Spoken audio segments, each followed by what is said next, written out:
So 5 running backs I would try to trade for before it's too late going into this week. Number 1, Ezekiel Elliott, coming off a bad performance on Monday night versus the Arizona Cardinals. 2 fumbles for Elliott.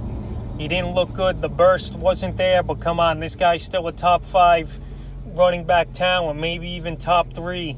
So Elliott, I know some people might trade him or might not trade him, but if it's any week to go get him, this is the week after that Dallas Cowboy offense looked horrible. Maybe you could get Elliott on a little bit of a discount. But I would definitely try to get Ezekiel Elliott if you could for a reasonable price this week, because I think this is the lowest his stock's going to be all year in Elliott.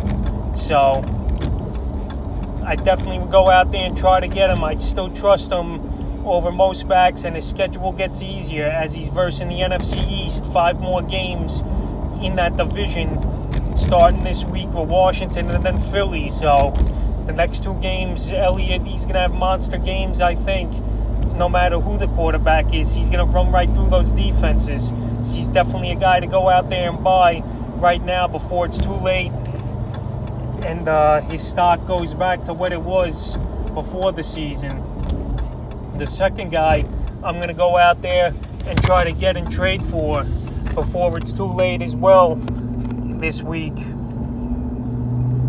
is James Conner. Conner now, he's been getting better over the last few weeks, but I think you could still get him at a reasonable price, because the thing with Conner, he's injury prone, but when he does play, he puts up good numbers and puts up the stats, and managers, they might not be that high on Conner, or they're thinking like most of us are, that he's just going to drop off the production or get hurt with Benny Snell and McFarland and Samuels as backups back there.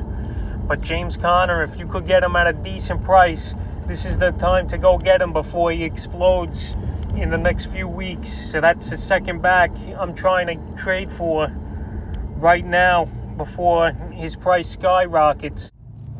So the third running back I'm going to go out there and try to trade for this week is Nick Chubb. He's still on IR, but he should be back in a week or 2 at the very least. And Nick Chubb, he's a top 10 talent, maybe even top 5. He's a big physical running back, very, very good speed out of the backfield. The Browns are a run-heavy team. Even when Kareem Hunt was getting carries, Nick Chubb was still getting production and 20-25 touches a game. Nick Chubb, he's going to go right back in that starter's role for Cleveland. They're definitely going to use him a lot. Hunt, he's more of a passing downs back than him. So Nick Chubb, you can maybe go out there and get him on the low this week before he comes back as the weeks go on. Another guy's Christian McCaffrey. I think it's time. He's going to come back in a week or 2.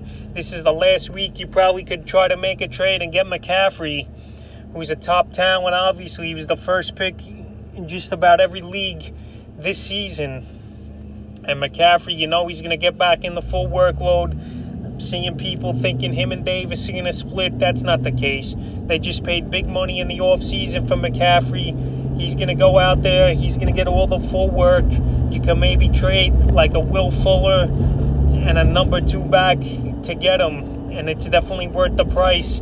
So the price might be a little low for now, but if he comes back in week 9, that manager's going to wait the 1 more week and just ride with McCaffrey. But if someone's 2-4 or something that has McCaffrey, they might take anything to get players on the field for the next 2 weeks. So this is the last week, like I've been saying now, to go get Christian McCaffrey in a trade. And the 5th and final running back I'm looking to get this week is Aaron Jones. Yes, he came off a bad game versus Tampa, but it was just a bad game in general for the Packers. Aaron Jones, he's been having a great season. Before last week, the lowest he put up was a 16-point fantasy day, which is great. He's in a good offense. Adams is back. He'll open it up more for Jones. Jones' stock dropped a little, not much, but if the Jones owner is disgruntled or whatever, you got to go out there and get Aaron Jones. His bye week's finished, so he's definitely a guy I'm looking to target, and you could get him maybe a little cheaper than you did last week. So that's 5 running backs I'm looking to go out there and get before it's too late going into week 7 of the fantasy football season.